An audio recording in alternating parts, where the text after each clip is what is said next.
Amigos, amigas, bienvenidos a la emisión número 164 de Tungurahua tiene la palabra. Les saluda Betty Carrillo, asambleísta por la provincia de Tungurahua. En esta ocasión voy a entregarles un informe especial sobre las enmiendas constitucionales que fueron aprobadas este jueves 3 de diciembre y que, por supuesto, formarán parte del gran cambio en nuestro país y que tiene relación con el acontecer histórico, nacional, político y económico que nosotros vivimos. Las enmiendas constitucionales significan que se está mejorando la Constitución, que se le está adecuando a un sistema jurídico, porque, por supuesto, la Constitución, al ser la base en la cual se van a desarrollar las leyes, pues tiene que estar acorde con el pensamiento y la estructura de todo el país.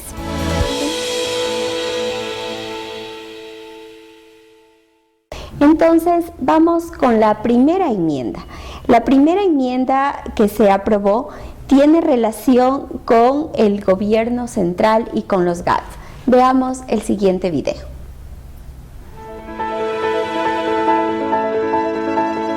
Artículo 261 y 264. Gobierno Central y GAD, juntos por tus derechos.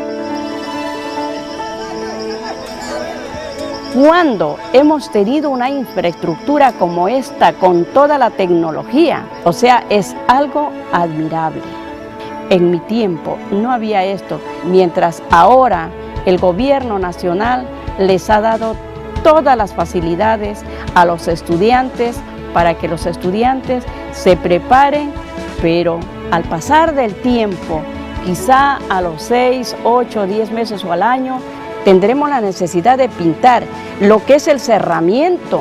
Usted ve que esto es extenso, tendremos que mejorar, ir implementando. Al menos yo como rectora quisiera ver esta infraestructura tan linda que tenemos sea cada día mejor. ¿Quién es, según la Constitución actual, la autoridad responsable de resolver eso? El 264 señala claramente que es competencia exclusiva de los GATS, es decir, los alcaldes de las provincias son los que deberían que equipar el laboratorio de química, el laboratorio de inglés, el laboratorio informático en las diferentes unidades educativas en todo el país. No lo están haciendo. El artículo 261 lo que está trasladando es la rectoría para que sea una competencia exclusiva del gobierno central, ya que tiene las políticas, consecuentemente que se pueda planificar, construir y equipar aquellas instituciones de educación o los subcentros de salud, en función no de los alcaldes, no de las autoridades, sino de los ciudadanos. Lo que significa es que de ninguna manera se les ha quitado atribuciones a los gobiernos autónomos descentralizados. Simplemente se ha hecho una división totalmente clara de lo que es responsabilidad del Estado y de lo que es responsabilidad de los gobiernos autónomos descentralizados. Los gobiernos autónomos descentralizados estarán a cargo de todo lo que significa el mantenimiento, la infraestructura de aquellos espacios de interés general como son, por ejemplo, un estadio, del mantenimiento de esos estadios. La educación y la salud serán responsabilidad del Estado, sin que esto signifique que los gobiernos autónomos descentralizados no puedan hacerse cargo previo un informe y previo la autorización que deben tener para aquello. ¿Qué se logra con esto? Por supuesto, mejorar la atención a todos los ecuatorianos. Ya no tendremos escuelas desatendidas. Uno de los problemas más grandes que ha tenido el gobierno nacional en esta última temporada es la reestructuración de cientos y miles de escuelas, sobre todo en el sector rural y también de centros de salud que no han sido mantenidos de manera adecuada y que no han sido de responsabilidad de los gobiernos autónomos descentralizados. Ahora el Estado ecuatoriano asume con absoluta claridad dentro de la Constitución esta labor. ¿Creen ustedes que eso es negativo para el pueblo ecuatoriano? La respuesta es no, es totalmente positivo. Enmienda artículo 104. Aclaración del mecanismo de consulta popular. Precisa la facultad de los GAD para consultar a la ciudadanía sobre temas que sean de su jurisdicción y competencia. Además, aclara que la ciudadanía podrá seguir siendo consultada bajo los términos de la actual Constitución. El derecho de la ciudadanía a ser consultada se mantiene inalterable.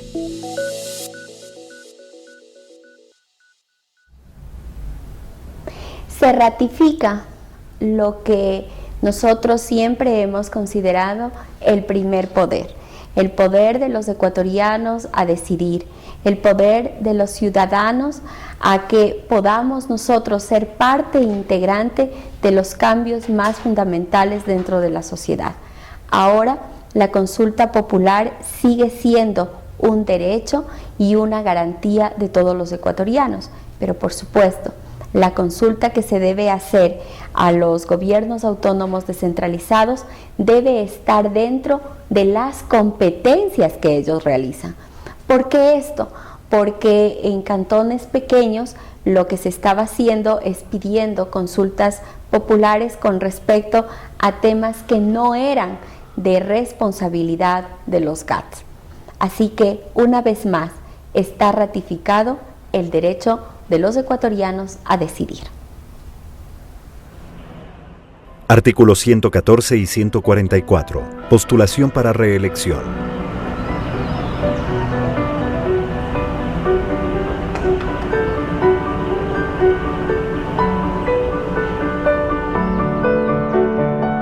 La Constitución garantiza el derecho de elegir libremente a nuestras autoridades, lo cual es incluso una práctica democrática común en España, Finlandia, Francia, Suiza, entre otras naciones europeas. Amplía los derechos de participación ciudadana permitiendo que las autoridades de elección popular puedan volver a postularse para ser electos. Así el ciudadano gana la opción de ratificarse o no en sus decisiones electorales, escogiendo libremente la continuidad de un proyecto de gobierno o una nueva propuesta. El pueblo será quien decide en las urnas a sus representantes a través del voto popular. El mandatario electo no permanece indefinidamente en su cargo, pues las elecciones seguirán siendo cada 4 años a través del voto universal, directo y secreto. La propuesta es clara. No se trata de una reelección indefinida como falsamente se ha posicionado, sino de una postulación abierta, siempre sujeta al voto de los ciudadanos. La reelección indefinida es un tema que algunos países lo han adoptado como principio constitucional. En Alemania, de la posguerra, Konrad Adenauer gobernó por 14 años, Helmut Kohl por 16 años y la señora Merkel lleva ya 9 años en el poder. En Inglaterra, Margaret Thatcher gobernó por 12 años. En Francia, el presidente Charles de Gaulle gobernó por 11 años y François Mitterrand por 14 años. En España, Felipe González gobernó por 14 años. Y en los Estados Unidos, el presidente Franklin Delano Roosevelt fue elegido presidente por 4 ocasiones y gobernó por 12 años. Entonces, esto no está contra la democracia. Este es un asunto perfectamente democrático. El tema de la reelección es un clásico tema intermedio entre el derecho y la política. ¿A qué me refiero? ¿Qué derechos serían afectados por la reelección? ¿En qué afecta la reelección al derecho de los ecuatorianos a elegir a quien querramos? En nada. ¿En qué afecta el derecho de los ecuatorianos que así lo deseen de participar en la lid electoral, aunque vaya a la reelección quien quiera? En nada. Una enmienda que modifique el sistema electoral que dice: permitimos a cualquier dignidad de elección popular que participe en un proceso electoral tantas veces como él decida, no significa que se está dando la autorización para que él continúe indefinidamente, porque es el pueblo, es el elector el que decidirá si lo ratifica o no lo ratifica. Por tanto, la legitimidad se sigue sustentando en el voto popular.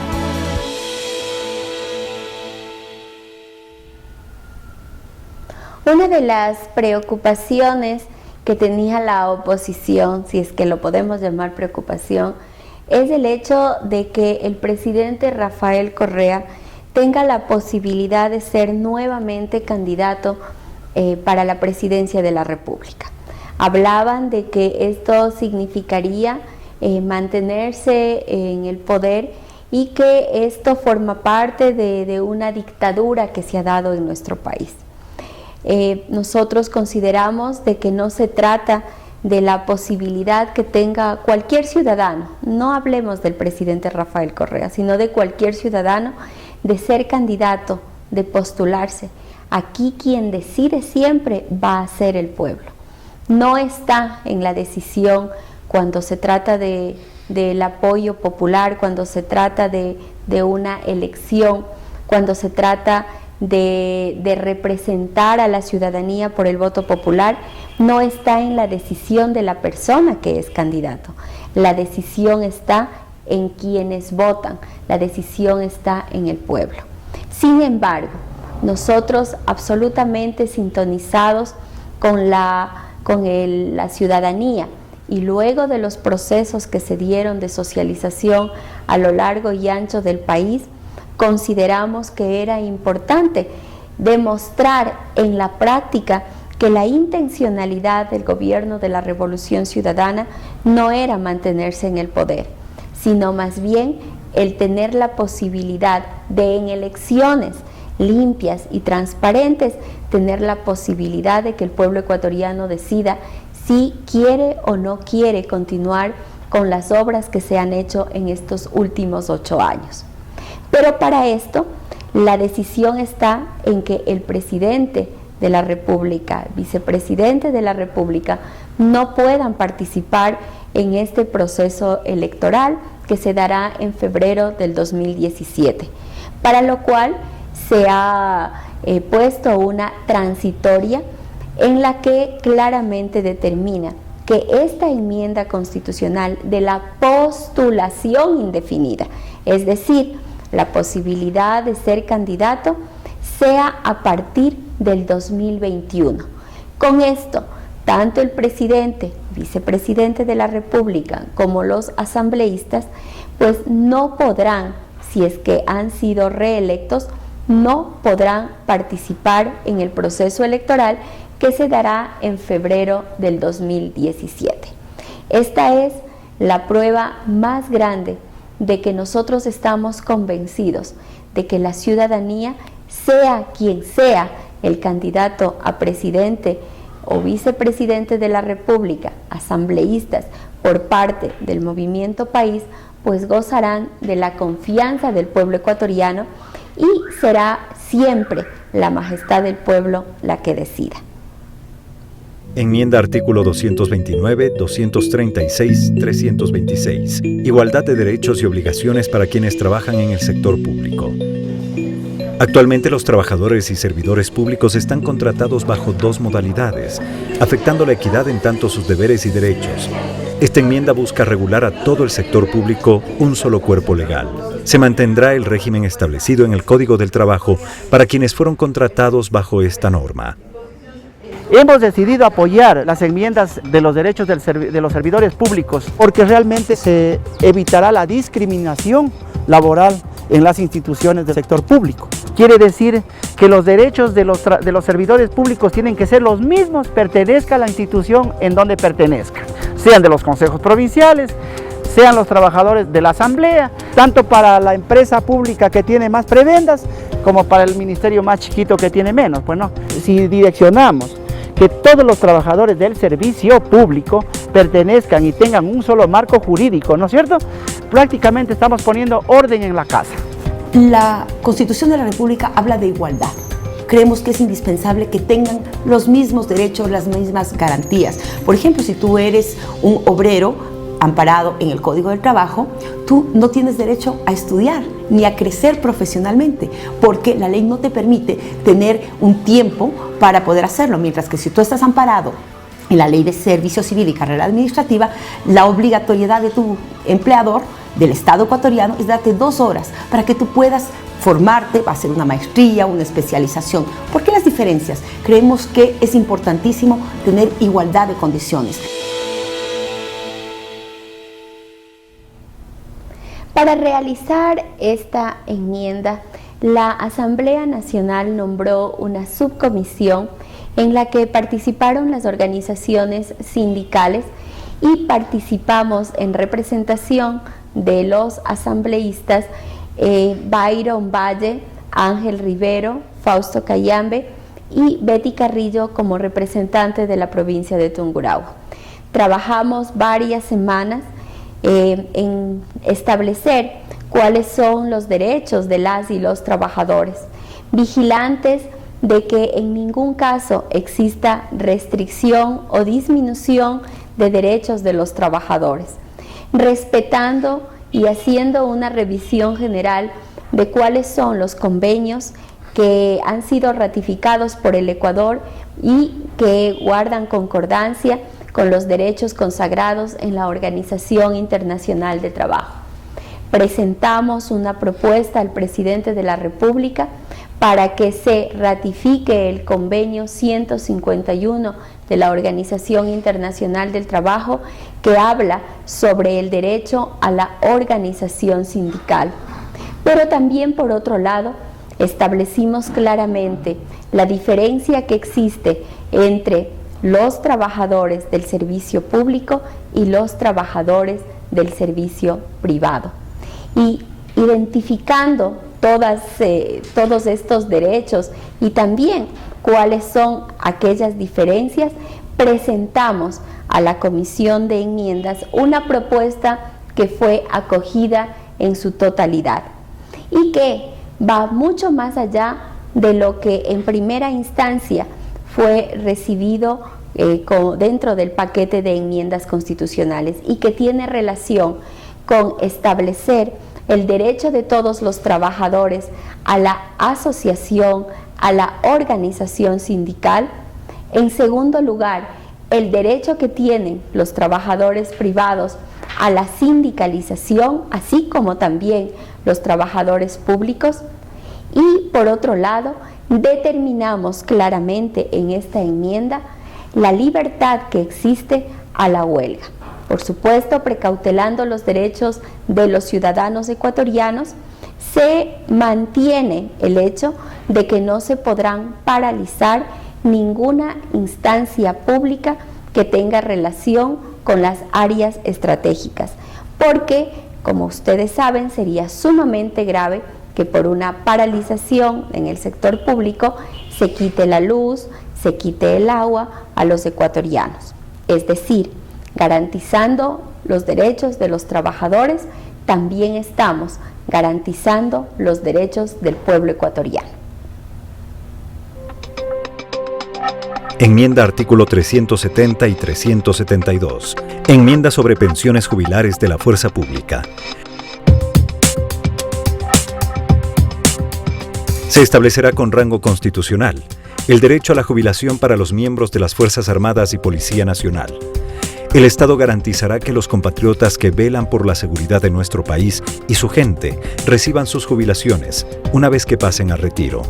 Si queremos tener un país organizado, si queremos tener militares y policías en donde sus miembros se encuentren tranquilos en su vida personal, en su vida profesional y puedan cumplir de mejor manera su labor al servicio del país, ellos requieren garantías en su seguridad social. ¿Cuál es el patrono de los militares y de los policías? El Estado. ¿Quién es el que tiene que velar por la seguridad social de ellos? El Estado. Ellos no tienen un patrono privado, ellos tienen un patrono público, que es el Estado, que somos todos nosotros. Así como les exigimos a ellos cada vez mayor compromiso con los intereses del país, con los problemas del país, tenemos también que garantizarles su jubilación, su seguridad social.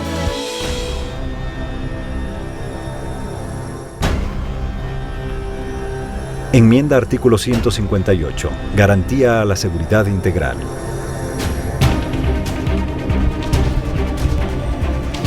La Constitución garantizará que las Fuerzas Armadas, sin que se afecte su estructura y las funciones de defensa externa del país, continúen apoyando de manera complementaria en la seguridad integral de la población ecuatoriana. Esta enmienda reconoce la histórica labor militar que siempre ha contemplado tareas complementarias a la seguridad ciudadana.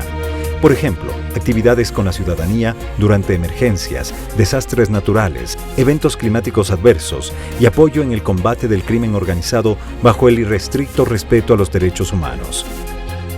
Lo que se busca es que Fuerzas Armadas, con su capacidad, pueda contribuir al resto de los componentes de la seguridad. Son procesos que los estamos realizando, pero que tienen otra connotación en este momento desde el punto de vista inclusive legal, que tenemos que firmar órdenes de operación especiales o pedir o solicitar el apoyo de una forma diferente. Por ejemplo, tuvimos que hacer un estado de excepción para poder emplear todos los recursos de Fuerzas Armadas en la situación particular del volcán Cotopaxi. Fuerzas Armadas ha contribuido de forma muy activa durante todo este proceso del estado de excepción. Nos contribuyeron con sobrevuelos, personal para poder realizar capacitaciones, para poder socializar, sensibilizar a la población y sobre todo, ¿no?, para los planes de contingencia. Con esta enmienda constitucional va a ser mucho más fácil realizar este tipo de actividades. Busca generar ese paraguas legal para que Fuerzas Armadas puedan ser empleadas de forma complementaria y no estar emitiendo un estado de excepción de forma permanente. Y recalco, sin alterar en absoluto la misión fundamental de Fuerzas Armadas.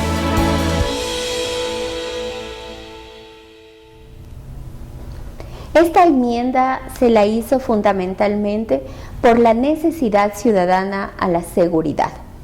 En casi todos los espacios de socialización a lo largo y ancho del país, una de las quejas que existe de la ciudadanía es la falta de seguridad. Las Fuerzas Armadas ahora van a cumplir un papel y un rol que sin lugar a duda lo estaban haciendo, de ayudar en casos de emergencia nacional, de apoyar en caso de delincuencia organizada, cuando existe narcotráfico, por ejemplo, en las fronteras, o trata de mujeres, que es aspectos en donde las Fuerzas Armadas han venido apoyando a nuestro país.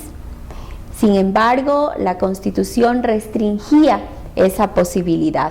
Ahora hemos sintonizado el trabajo que realizan las Fuerzas Armadas junto con la Policía Nacional de resguardar la seguridad ciudadana con una normativa constitucional. Y por otro lado, si tanto la Policía Nacional como los miembros de las Fuerzas Armadas realizan un trabajo tan importante en el que ponen en riesgo su vida, ¿cómo no garantizar por parte del Estado que en el momento de retirarse en sus funciones puedan tener la garantía de tener una pensión por ese retiro de su trabajo al servicio del pueblo? Esto ahora le obliga al Estado a que todos y cada uno de los miembros de las Fuerzas Armadas y también de la Policía Nacional tengan asegurada una vejez digna junto a su familia.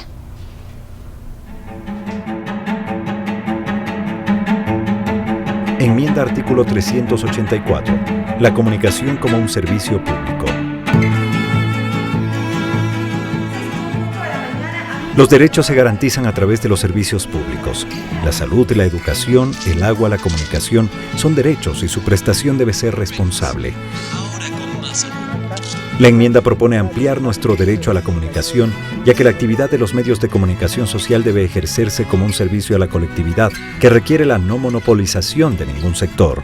Esto no significa que el servicio será prestado únicamente por el sector público, sino se mantiene la necesaria participación del privado y comunitario para lograr un pluralismo de voces, saberes y procesos comunicativos.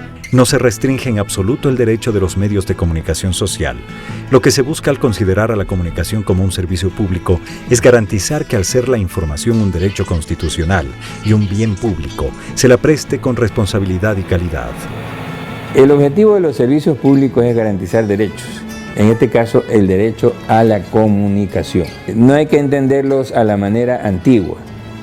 ¿Por qué? Porque los servicios públicos, como se entendían, eran simplemente servicios funcionales. Estos son servicios para los derechos del buen vivir. Y están sujetas a estos principios en el título tercero que se llama garantías constitucionales. Si se lo mira de esta manera, se puede concebir esos derechos como servicio público.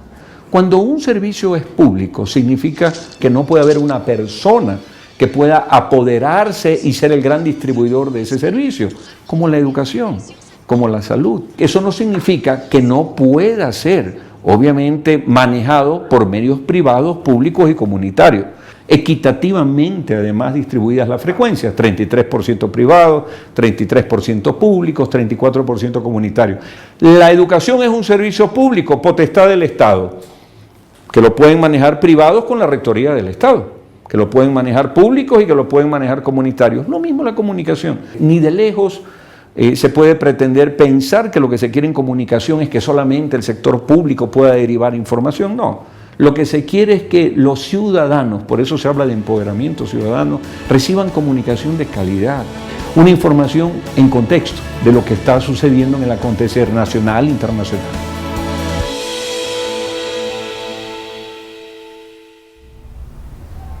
Cuando se elaboró la ley de comunicación, en donde tuve la oportunidad de ser presidenta, nosotros discutimos como un eje fundamental si la comunicación debe ser considerada como un derecho público o como un derecho privado. Y sin lugar a duda, luego de varias horas y con la presencia de varios medios de comunicación, de organizaciones sindicales, incluso de medios de comunicación como AER, se pudo determinar de que la comunicación debe ser considerada un derecho público, y así lo establece la ley de comunicación. Es decir, esta enmienda guarda concordancia con lo que ya dice la ley. Una ley que sin lugar a dudas fue una ley absolutamente polémica, pero que de hecho garantiza los derechos de los ciudadanos. ¿De qué manera? Pues haciendo y obligando a los medios de comunicación de que la información que se entrega de manera masiva sea veraz, verificada y contextualizada. ¿Por qué aquello? Porque si es que tú emites un mensaje a través de un medio de comunicación, llega a cientos y miles de personas. Entonces, ¿se requiere o no se requiere que sea de responsabilidad social? Por supuesto que sí. En el momento en que nosotros decimos que la comunicación debe ser considerada dentro de un derecho público, de un derecho social, significa que todos los medios de comunicación, públicos, privados y comunitarios, tienen que tener absoluta responsabilidad en la información que entregan a toda la ciudadanía.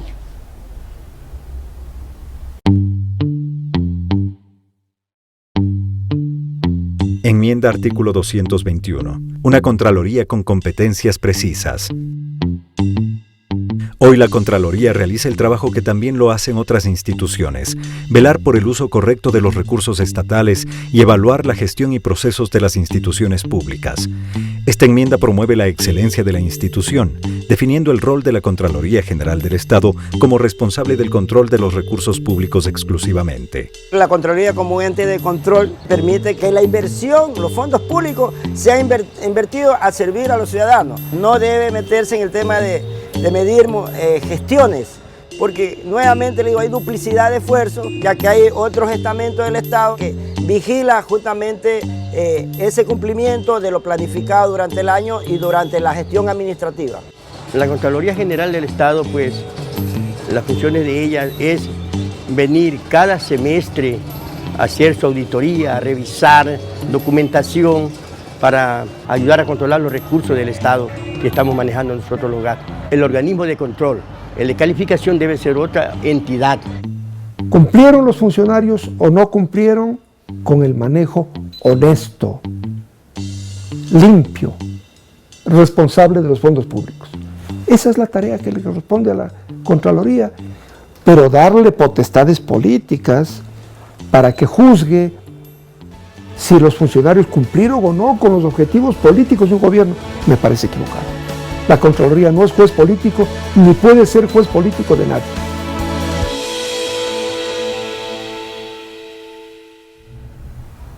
Con esta enmienda quedan claramente determinadas cuáles son las labores del órgano de control en materia económica dentro del manejo de los bienes públicos, del dinero público, por parte de los funcionarios públicos.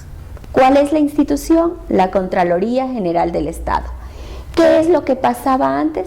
Que había también un espacio en donde la Contraloría podía ejercer una vigilancia de las actividades que realizaban las instituciones.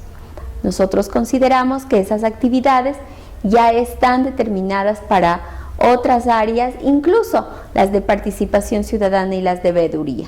La Contraloría General del Estado ahora vigilará el adecuado manejo de los recursos del pueblo ecuatoriano que son entregados a las diferentes instituciones públicas.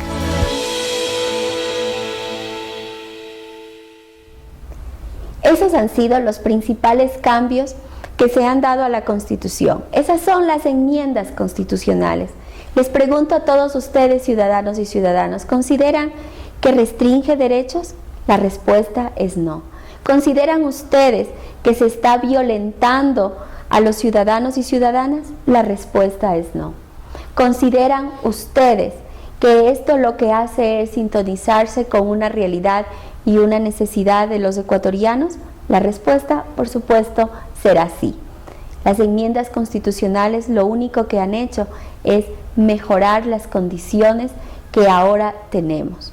Antes se hacían cambios constitucionales en un solo día, reunidos en la Asamblea Nacional, que antes se llamaban Congresos Nacionales, y nada más. Nosotros nos hemos demorado un año para socializar estos cambios necesarios para la Constitución del Ecuador. Creo que queda absolutamente claro que hemos actuado con responsabilidad, y es por eso que con 100 votos de los 137 asambleístas fueron aprobados estas enmiendas constitucionales para el bien del país. Seguiremos trabajando y seguiremos manteniéndonos absolutamente firmes y consecuentes con las necesidades de nuestra provincia y con las necesidades del país entero. Quiero invitarles a que el día de mañana, a partir de las 6:30, nos acompañen en Tungurahua Tiene la Palabra a través de su radio preferida. Nos vemos el próximo domingo.